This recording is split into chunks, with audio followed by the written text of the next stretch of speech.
Hello viewers, welcome to my YouTube channel. आज हम लोग सॉल्व करेंगे exercise 1.1 class 10th NCERT book से रियल नंबर्स चैप्टर। तो चलिए स्टार्ट करते हैं। Use Euclid's division algorithm to find the HCF of.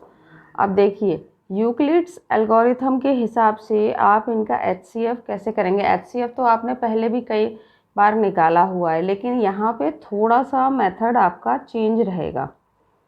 उसमें क्या चेंज है वो मैं बताती हूँ आपको। पहले 135 एंड 225 का एलसीएम एचसीएफ निकालते हैं। तो पहले हम लोग एचसीएफ कैसे निकालते थे? डिवीज़न मेथड से निकालते थे। स्मॉलर नंबर से ग्रेटर में डिवाइड किया, यही मेथड था हमारा। 90 आया। अगेन जो क्वोशंट है, अगेन जो डिवाइज़र है उसको यहाँ पे ले लेंगे।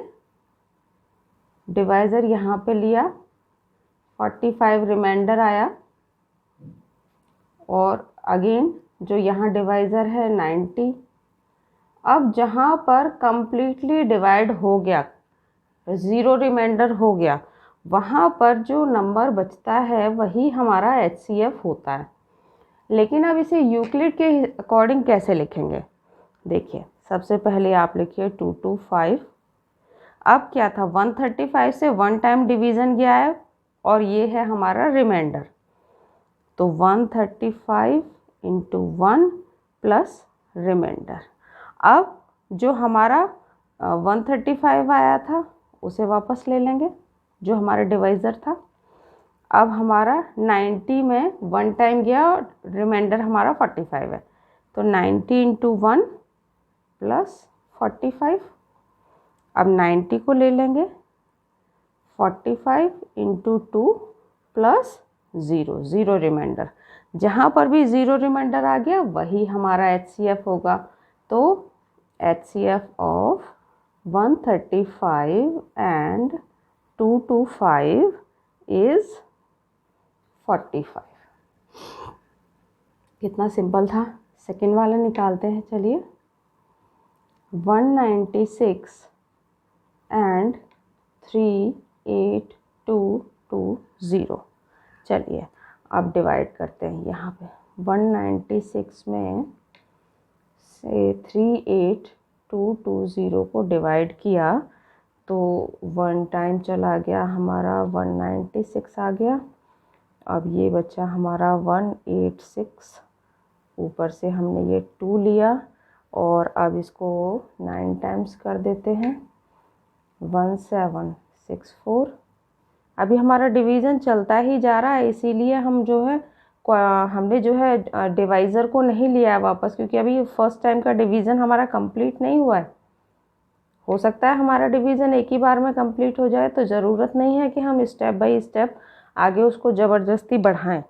तो 38220 इक्वल्स टू 196 हमारा divisor into quotient plus remainder जो कि 0 है। तो जो डिवाइज़र होगा वो हमारा एचसीएफ होगा। तो HCF of 196 and 38220 is 196। Euclid के अकॉर्डिंग हम इस तरीके से एचसीएफ निकालेंगे। इसका थर्ड पार्ट है 867 एंड 255। तो चलिए डिवाइड करते हैं। 255 से डिवाइड किया 867 में, तो 3 टाइम्स डिवीज़न चला जाएगा।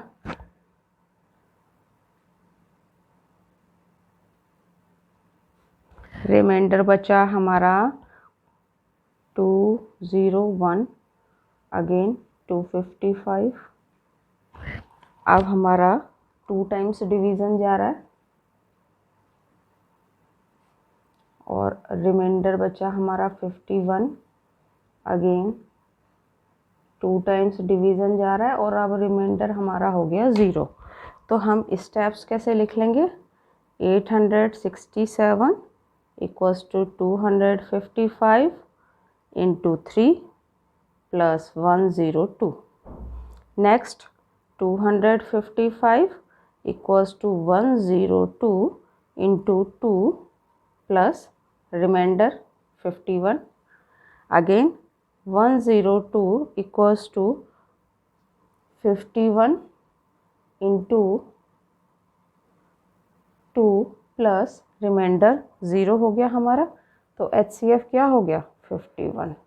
तो HCF of 867 and 255 is 51.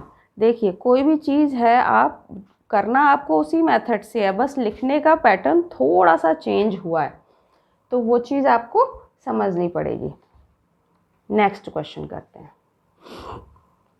Show that any positive odd integer is of the form 6q plus 1, 6q plus 3 or 6q plus 5 where q is some integer.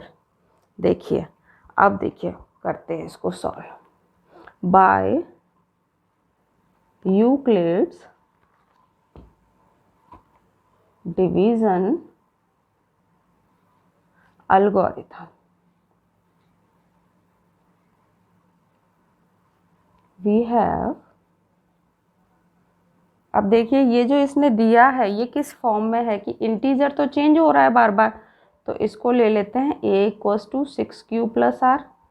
अब r जो है वेरिएबल है, r की value क्या है, ग्रेटर देन और equals to तो 0 है और लेस देन है 6. दैट मीन टू से r इक्वल्स टू 0, 1, 2, 3, 4 एंड 5 हो सकती है. अगर यहाँ पे 6q प्लस 3 की जगह 9q प्लस 4 या 9q प्लस 3 होता तो हम ये वैल्यूज़ 8 तक लेते. ओके चलिए करते हैं. इफ़ r इक्वल्स टू 0, अगर r की वैल्यू 0 पुटअप करेंगे तो a इक्वल्स टू क्या हो जाएगा 6q. 6q क्या है, ये 6 है, इवन नंबर है तो डिविजिबल बाई 2 हो गया, डिविजिबल बाय 2 हो गया. ठीक है, that mean to say 6q is even. Okay अब चलिए if r equals to 1, r की वैल्यू अगर 1 है तो a इक्वल्स टू हो गया हमारा 6q प्लस 1. अब देखिए जब भी प्लस 1 हो जाएगा तो वो तो ऑड नंबर हो जाएगा, तो ऑड नंबर तो डिविजिबल बाई 2 नहीं होता, तो 6q plus 1 is not divisible by 2. That mean to say 6q plus 1 is odd. अगर r इक्वल्स टू 2 लेते हैं तो a इक्वल्स टू हो गया 6q प्लस 2. अगेन इवन भी है और डिविजिबल बाई 2 भी है. हमें 5 तक लेना है. If r equals to 3 then a equals to 6q plus 3, odd है, नॉट डिविजिबल बाई 2 है, not divisible by 2. and if r equals to 4 then a equals to 6q plus 4, ये हो गया even and divisible by 2. Simple है बिल्कुल, बस language लिखनी है कि क्योंकि बोर्ड में क्या है प्रॉपर लैंग्वेज लिखने पर ही मार्क्स प्रॉपर मिलते हैं. अगर आपने क्वेश्चन में भले ही सब कुछ साफ साफ समझ में आ रहा है, अंडरस्टूड है सब कुछ, लेकिन आपने अगर लैंग्वेज प्रॉपर नहीं लिखी है तो आपके मार्क्स जो है कटने के चांसेस होते हैं. तो बेटर होगा कि जो लैंग्वेज वाले क्वेश्चन हैं उनमें कुछ भी खास नहीं है, सिर्फ लैंग्वेज ही करनी है, तो वो आप ध्यान रखें उसका. तो देखिए 6q plus 1, 6q plus 3 and 6q plus 5 are odd integers. आप ऊपर ऑलरेडी उस चीज़ को नोटिस कर चुके हैं कि कौन कौन से इवन है, कौन कौन से ऑड हैं.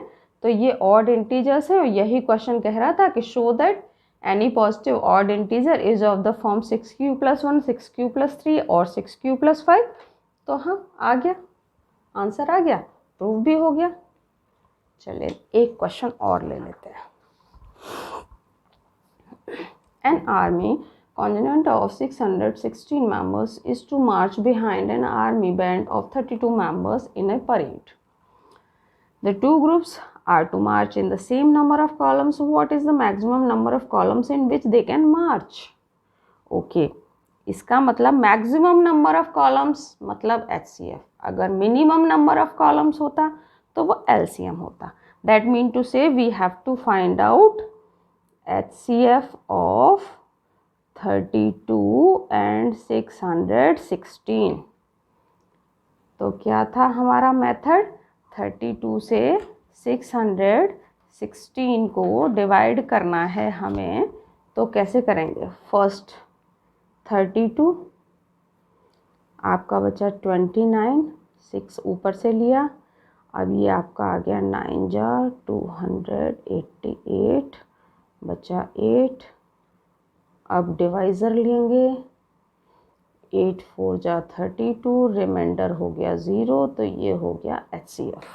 ओके, अब कैसे लिखेंगे आप, 616 इक्वल्स टू 32 से डिवाइड किया आपने, 19 टाइम्स डिवाइड गया, क्वेश्चन 19, रिमाइंडर था 8।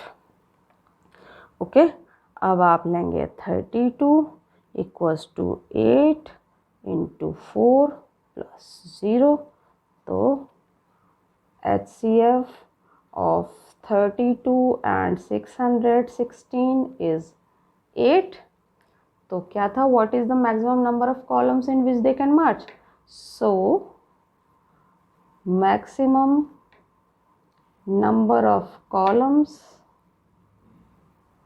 which they can march are 8।